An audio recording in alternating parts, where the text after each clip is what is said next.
Hello student, my self Neelkamal Johnson और आज के इस वीडियो सेशन में हम CGPSC ACF रेंजर के लिए बायोलॉजी सब्जेक्ट स्टार्ट करेंगे। और इस सीरीज़ में हम बायोलॉजी में सबसे पहले लेंगे ह्यूमन फिजियोलॉजी, और ह्यूमन फिजियोलॉजी में जो सबसे पहला टॉपिक स्टार्ट करेंगे आज human circulatory system. Human circulatory system start करेंगे और इसमें हम सबसे इम्पॉर्टेंट चीज़ों को डिस्कस करेंगे, जिसमें पहला चीज़ लेंगे हम ब्लड। तो देखिए, सर्कुलेटरी सिस्टम परिसंचरण तंत्र, जिसमें हम बेसिकली 3 चीज़ों को डिस्कस करते हैं। तो हमारे हार्ट में, एक सेकेंड, तो बेसिकली सर्कुलेटरी सिस्टम को देखा जाए तो सर्कुलेटरी सिस्टम के कितने पार्ट होते हैं? 3 पार्ट होता है। एक होता है जिसको अपन ब्लड कहते हैं, दूसरा हार्ट और तीसरा कैपिलरीज, आर्टरीज, वेन। ये सारे चीज़ों को क्या किया जाता है? डिस्कस किया जाता है। तो आज जो अपन डिस्कस करेंगे, सबसे पहला जो टॉपिक है वो है ब्लड। सबसे पहला टॉपिक डिस्कस करेंगे आज हम ब्लड के बारे में। तो सबसे पहले ब्लड को यदि समझें, what is a blood? Blood is a connective tissue. Blood is connective tissue. Blood के यदि फंक्शंस को देखें, ब्लड के यदि डिवाइड करें, सबसे पहले यदि क्लासिफिकेशन करें ब्लड का, तो ब्लड 3 टाइप्स में अपन इसे क्लासिफाइड करते हैं। नंबर फर्स्ट होता है ब्लड सेल। नंबर फर्स्ट होता है जिसे कहा जाता है blood cell. Number first is blood cell. और ब्लड सेल को हम 2 पार्ट में डिवाइड करते हैं। Number first erythrocyte, number second leukocyte. ये सिंपल अपन जनरल पहले क्लासिफिकेशन कर रहे हैं। ब्लड सेल जो होता है वो एरिथ्रोसाइट होता है, जिसको आप RBC, ल्यूकोसाइट जिसे हम WBC भी कहते हैं। यदि मैं ल्यूकोसाइट को या WBC को क्लासिफाइड फिर से अगेन करूं, तो एक होता है ग्रेन्युलोसाइट और एक होता है एग्रेन्युलोसाइट। ग्रेन्युलोसाइट के भी 3 सब क्लासिफाइड हैं। पहला है नेट्रोफिल्स, दूसरा इओसिनोफिल्स, थर्ड होता है बेसोफिल्स। और एक ग्रेन्युलोसाइट में इसी को क्लासिफाइड करते हैं ल्यूकोसाइट में, तो एक होता है मोनोसाइट और एक होता है लिम्फोसाइट। तो ये एक जनरल क्लासिफिकेशन है किसका? ब्लड का। तो मैंने ब्लड सेल में आपको क्लासिफाइड करके बताया। इसके अलावा ब्लड में एक और होते हैं ब्लड प्लेटलेट्स और एक होता है प्लाज्मा। यदि ब्लड को यदि मैं डिफाइन करूं, तो सबसे पहले ब्लड में यदि देखा जाए तो ब्लड का टोटल जो 55% होता है वो क्या होता है? प्लाज्मा होता है। अब सर क्वेश्चन ये आता है ना कि what is a plasma and what is a blood cells. तो आप सिंपल से इस चीज़ को समझिए। यदि आपको कभी किसी जगह पर चोट लगा होगा तो आपको ब्लड निकला होगा। आपने लाल लाल ब्लड को देखा होगा, उसके बाद आपको वाइट कलर में कुछ नज़र आया होगा। हुआ है आपके साथ ऐसा? यदि हुआ है तो ये जो ब्लड आप देख रहे हो, ये सारा का सारा ब्लड सेल है, ठीक है। और ये जो प्लाज्मा है, जो वाइट आप देख पा रहे हैं, ये प्लाज्मा है। और ये कितना परसेंट बना रहा है? 55%। तो प्लाज्मा जो होता है वो ब्लड का कितना परसेंट होता है? 55% होता है। और जो बच गया 45%, वो सारे के सारे हम ब्लड सेल्स, ब्लड प्लेटलेट्स, इसकी बात करते हैं। तो आपको एक बेसिक क्लासिफिकेशन समझ में आया होगा ब्लड का। अब ये ब्लड जो आपके पूरे बॉडी में है, इसको सर्कुलेट कराने के लिए जो ऑर्गन है वो है हार्ट। हार्ट के बारे में आपको एक छोटी सी और बात बता देता हूँ। हार्ट को हम अलग से पोर्शन में पढ़ेंगे, लेकिन एक छोटा सा प्रश्न ये है कि हार्ट को, ह्यूमन हार्ट को यदि बॉडी से बाहर निकाल दिया जाए तो क्या वो पंपिंग करता रहेगा? सोचकर देखिए। आंसर है यस, करता रहेगा। अब इसका आंसर हम बाद में डिस्कस करेंगे जब हार्ट पढ़ेंगे, तो क्यों ह्यूमन हार्ट बाहर निकाल देने के बाद भी धड़कता रहता है। जब तक कि आप इस प्रश्न का आंसर सोचेगा ऐसा क्यों होता है। तो ये ब्लड के सिंपल क्लासिफिकेशन के बाद मैं आप लोगों को 1 by 1 सारे स्टेप्स को क्या करूंगा, यहाँ पर डिफाइन करूंगा। तो सबसे पहले हम यहाँ पर डिस्कस करते हैं ब्लड के बारे में। आइए, तो सबसे पहले ब्लड की स्टडी को क्या कहते हैं? ब्लड की स्टडी को कहा जाता है हेमेटोलॉजी। नंबर फर्स्ट क्वेश्चन तो यही पूछा जाता है, study of blood is called off haematology, process of blood formation. यदि आपके शरीर में ब्लड बन रहा है तो ब्लड का बनना क्या कहलाता है? ब्लड का बनना क्या कहलाता है? हीमोपोइसिस। आपको पता है ब्लड कहाँ पर बनता है? सोच कर देखिए, मैं आपको अलग अलग जगहों पर लेकर चलता हूँ। सबसे पहले यदि आप इंट्रा यूट्राइन लाइफ में थे, मतलब जब अपनी माँ के पेट के अंदर जब आपको बॉडी बन रहा था, तो सोच के देखिए आपका जो शरीर बन रहा था वहाँ पर ब्लड सबसे पहले किसने बनाया होगा? ठीक है, अलग अलग स्टेजेस पे ब्लड अलग अलग क्या करते हैं? ऑर्गन डेवलप करते हैं, ब्लड का फॉर्मेशन। तो ब्लड का जो बनना है वो अपन आगे पढ़ेंगे, लेकिन जो ब्लड का बनना है उसे हम क्या बोलते हैं? हीमोपोइसिस। क्या कहा जाता है? हीमोपोइसिस। आप लोगों को यदि एक एडल्ट की बात करें, एक एडल्ट में ब्लड कहाँ पर बनता है, तो सोच कर देखिए, जैसे कि आपने एक बोन को देखा होगा। बोन का ये जो सेंटर पार्ट होता है इसको बोलते हैं रेड बोन मैरो। तो आपसे सिंपल एक क्वेश्चन पूछा जाएगा, ब्लड का फॉर्मेशन कहाँ होता है? तो ब्लड का फॉर्मेशन जो होता है वो रेड बोन मेरो में होता है। रेड बोन मेरो कहाँ होता है? तो हम बोलते हैं बोन का जो सेंटर वाला पार्ट है इसी को बोन मेरो कहा जाता है। बहुत अच्छा क्वेश्चन है। हमने सोचा कि हमारा जो स्केलेटल सिस्टम है, जो बोन है, वो केवल हमको सपोर्ट प्रोवाइड करता होगा, बट ऐसा नहीं है। सपोर्ट प्रोवाइड करने के साथ साथ ये हमको क्या करता है? हमारे बॉडी में ब्लड का फॉर्मेशन करता है। Is that clear? आपको मैं बताऊंगा आने वाले जगहों में कि कुछ और ऑर्गन हैं जो स्पेशल कंडीशन टाइम में हमारे शरीर में ब्लड का फॉर्मेशन करते हैं। आई होप ये बातें आपको समझ में आई होगी। ब्लड का कलर कैसा होता है? तो ब्लड का कलर तो रेड होता है। ये थोड़ा स्लाइटली एल्केलाइन होता है और इसका पीएच जो होता है वो 7.4 होता है। ठीक है, तो अब यदि बात करें हमारे शरीर में इसका वॉल्यूम कितना है? 5 to 6 लीटर। मतलब यदि कहा जाए कि ह्यूमन बॉडी में कितना लीटर ब्लड है, तो ह्यूमन बॉडी में जो ब्लड है वो कितना है? 5 to 6 लीटर। ठीक है, अब इसके बाद यदि हम डिस्कस करते हैं कंपोजिशन ऑफ ब्लड के बारे में। आपके ब्लड में जो कंपोजिशन है, आपका ब्लड किससे किससे मिलकर बना है, यदि ये स्टडी करें तो इसमें सबसे पहला जो लिक्विड या मैट्रिक्स पार्ट होता है, जैसे मैंने अभी क्लास स्टार्ट होने से पहले बताया कि जो लिक्विड और इसका मैट्रिक्स पार्ट होता है उसको अपन प्लाज्मा कहते हैं। कितना परसेंट होता है?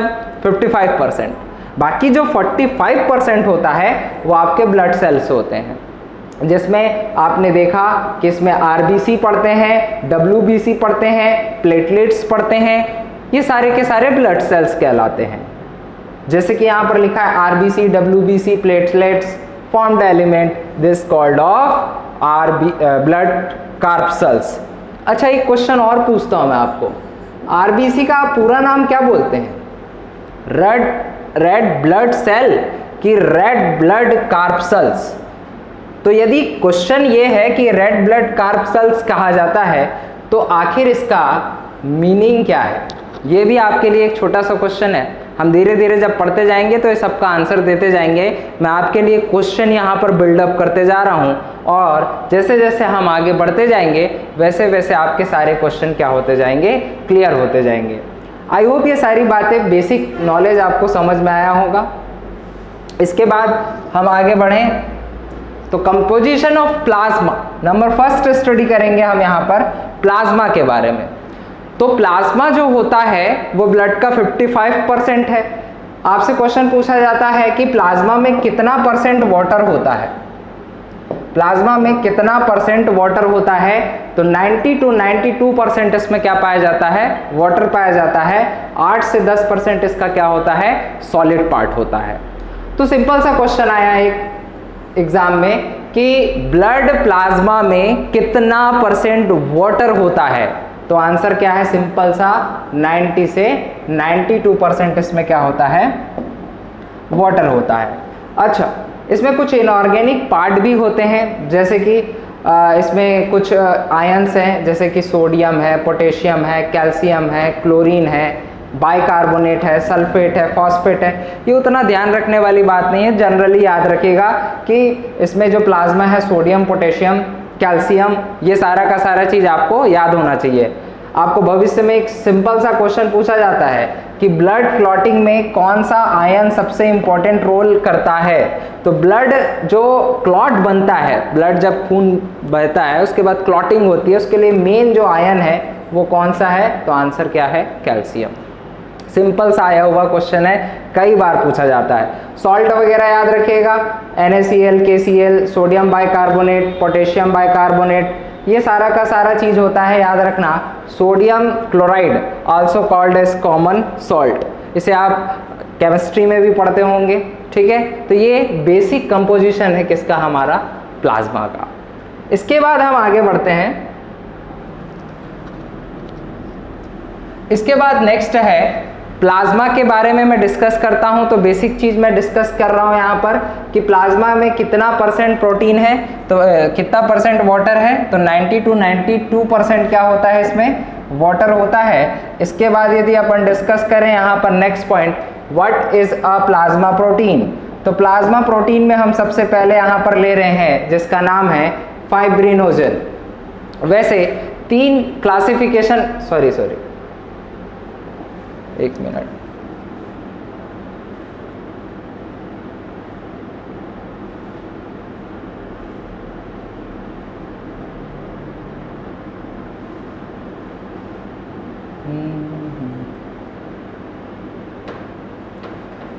ओके। तो यहां से अपन प्लाज्मा प्रोटीन के बारे में डिस्कस करते हैं। तो प्लाज्मा प्रोटीन बेसिकली ब्लड में कितने हैं? 3 हैं। सबसे पहला आता है एल्बुमिन। अरे यार, सबसे पहला प्लाज्मा जो प्रोटीन है वो क्या है? एल्बुमिन है। ये कहाँ पर बनता है? लिवर पे बनता है और रिस्पॉन्सिबल टू मेंटेन BCOP। अरे ये BCOP क्या होता है?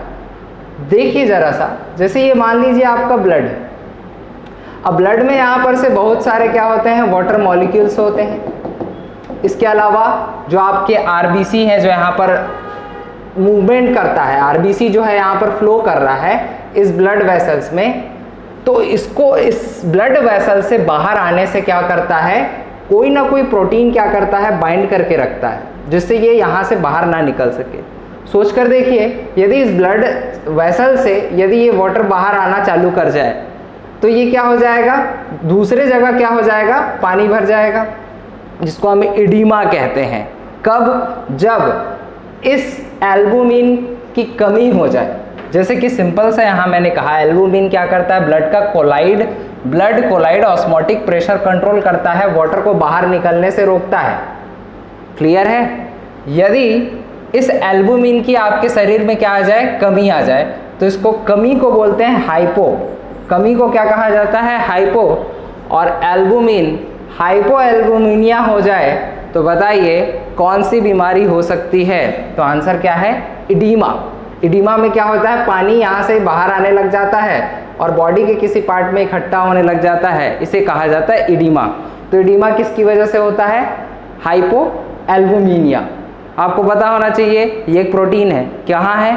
प्लाज्मा में है। क्या कर रहा है? Blood colloid osmotic pressure maintain करता है। Is that clear? Okay. Number first हमने एल्बुमिन के बारे में देखा। क्वेश्चन पूछा जाएगा एल्बुमिन कहाँ पर बनता है? तो एल्बुमिन जो होता है वो लिवर में बनता है। एल्बुमिन कहाँ पर बनता है? लिवर पे बनता है। उसके बाद नेक्स्ट यदि अपन डिस्कस करें यहाँ पर second protein, number first protein is clear. Number second protein upon discuss करते हैं जिसको ग्लोब्यूलिन कहा जाता है। ग्लोब्यूलिन आप लोगों ने कभी कभी सुना होगा। ग्लोब्यूलिन जो होता है वो हमारे शरीर में इम्यूनिटी प्रोवाइड करता है। अब इम्यूनिटी कैसे प्रोवाइड करता है? आप लोगों ने कभी सुना होगा इम्यूनोग्लोब्यूलिन। इम्यून मतलब होता है प्रतिरक्षा। हमारे शरीर में जो इम्यूनिटी होती है उसके लिए जो इम्पोर्टेंट प्रोटीन है वो कौन है? ग्लोब्यूलिन है। सर ये कहाँ पर बनता है? तो ये भी जो है लिवर में बनता है और लिम्फॉइड ऑर्गन्स में बनता है। अब आपको पता होगा इम्यूनिटी सिस्टम जो होता है, इम्यूनिटी सिस्टम वो लिम्फोइड ऑर्गन्स क्या करते हैं, डेवलप करते हैं। जैसे कि ये हमारे गले के पास क्या है, टॉन्सिल। मैं लिम्फोइड ऑर्गन की बात कर रहा हूँ। गले के पास क्या है, टॉन्सिल है। अपन थोड़ा नीचे जाएं तो हमारा जो इंटेस्टाइन है वहाँ पर पेयर पेचेस हैं। इसके अलावा स्टमक के जस्ट साइड में हम देखें स्प्लीन है। तो आपसे मैं क्वेश्चन पूछूंगा लिम्फोइड ऑर्गन कौन से हैं, तो बताएंगे टॉन्सिल है, स्प्लीन है, और स्टमक के नीचे इंटेस्टाइन में जाएंगे तो वहाँ जो पेयर पेचेस है तो वो क्या है, लिम्फोइड ऑर्गन है। तो ये ग्लोब्यूलिन जो 1 to 5 से 2.5% क्या होता है, प्लाज्मा में पाया जाता है, ये यहाँ पर सिंथेसिस होता है और यहाँ से सिक्रेट होता है। कहाँ से, लिवर से और लिम्फोइड ऑर्गन से। इसके अलावा मैंने कहा ट्रांसपोर्ट और कैरी सब्सटेंस इन बॉडी करता है। इसके अलावा destroy bacteria, virus and toxic substances. अरे कहीं ऐसा तो नहीं कि आप इम्यूनिटी की बात कर रहे हैं? यस, आपके शरीर में यदि जब कभी बैक्टीरिया एंटर कर जाए, जैसा अभी आप लोगों ने सुना होगा कोरोना वायरस के टाइम में हम बात कर रहे थे किसके बारे में, प्लाज्मा प्लाज्मा प्लाज्मा। बहुत जगह सुना होगा प्लाज्मा थेरेपी करना पड़ेगा, प्लाज्मा थेरेपी करना पड़ेगा।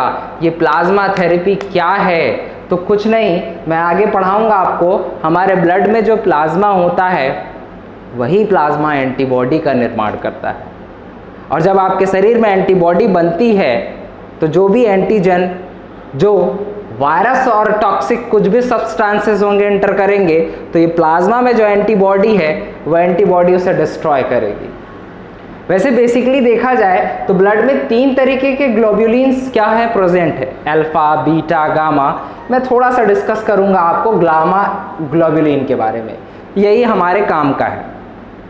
ये भी हमारे लिम्फोइड ऑर्गन्स क्या करते हैं, डेवलप करते हैं। सिंपल सा क्वेश्चन, ग्लोब्यूलिन कहाँ पर बनता है, तो आंसर है lymphoid organ. Sir lymphoid organ कहाँ है, फिर से अगेन आंसर वही देना है, टॉन्सिल। टॉन्सिल के बाद क्या आंसर देना है, स्प्लीन। स्प्लीन के बाद क्या आंसर देना है, इंटेस्टाइन के पेयर पेचेस। ये सारे के सारे क्या करते हैं, ग्लोब्यूलिन का निर्माण करते हैं। ये क्या काम करता है सर, ये एंटीबॉडी का निर्माण करता है। और ये क्या एंटीबॉडी बनाकर बैक्टीरिया को क्या करता है, डिस्ट्रॉय करता है, किल करता है। और यदि देखा जाए बेसिक टाइप यदि अपन डिस्कस करें ग्लोब्यूलिन का, तो ग्लोब्यूलिन का बेसिक है वो जो 5 टाइप के होते हैं। एक होता है IgG, सॉरी ये थोड़ा सा गलत लिखा है,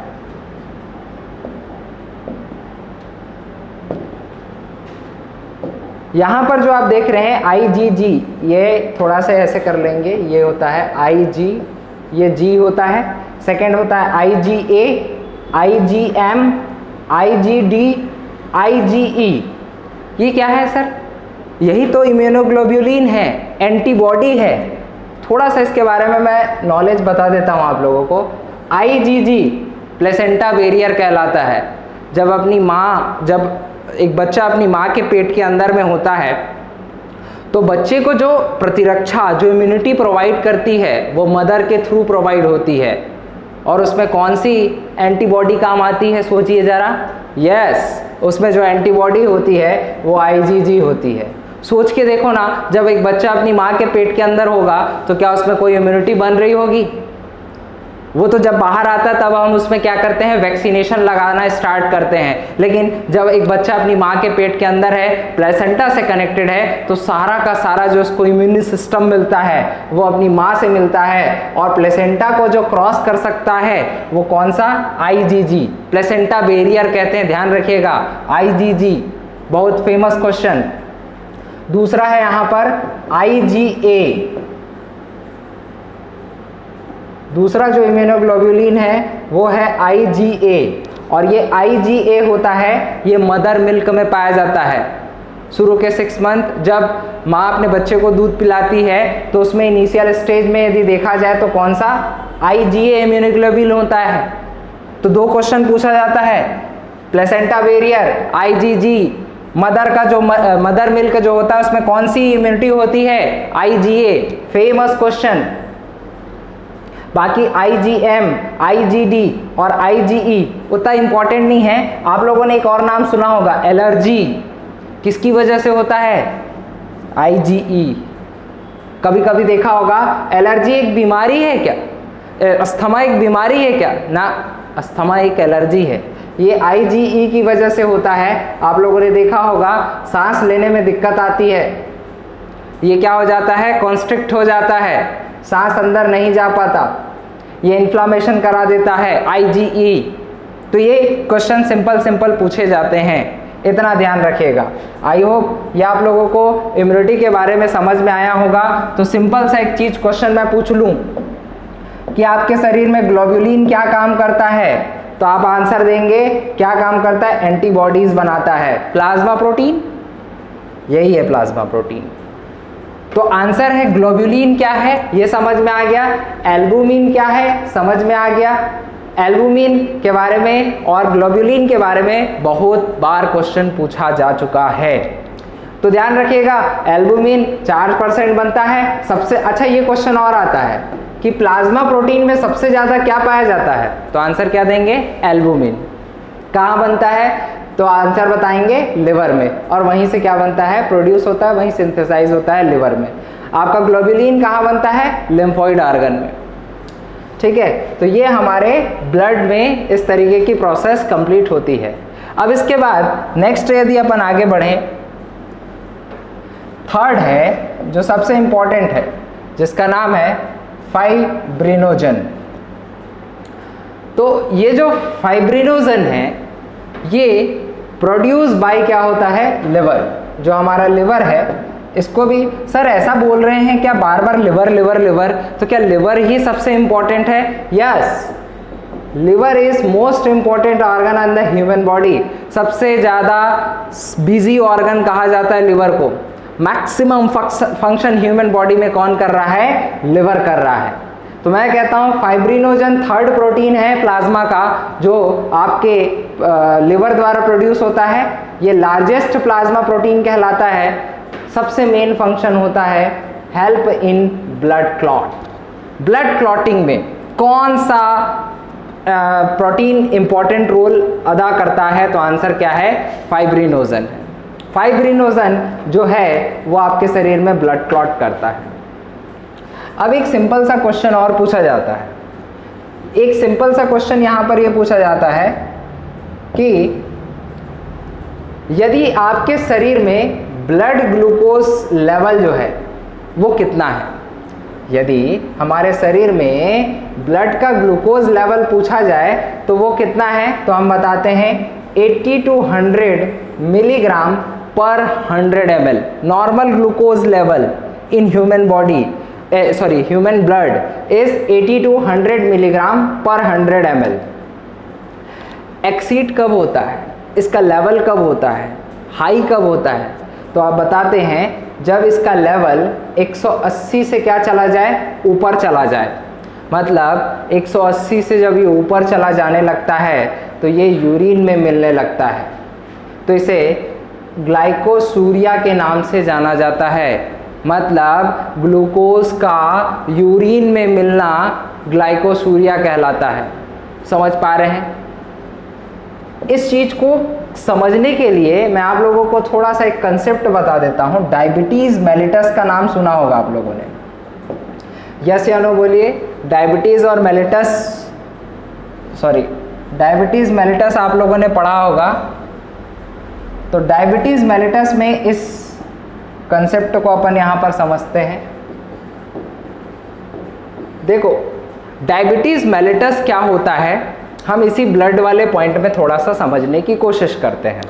आपने ये जो कहा ना कि सर ब्लड ग्लूकोज लेवल कितना होता है, तो मैंने बताया 80 to 100 मिलीग्राम पर 100 ml होता है। यदि एक्सेस कर जाए कितना, 180 मिलीग्राम पर 100 ml मिलने लगे, यस, तो ये क्या होता है, अपन को यूरिन में मिलने लगता है। इसको ग्लाइकोसूरिया कहा जाता है। सर ऐसा क्यों कह रहे हो आप? थोड़ा सा कंसेप्ट समझते हैं।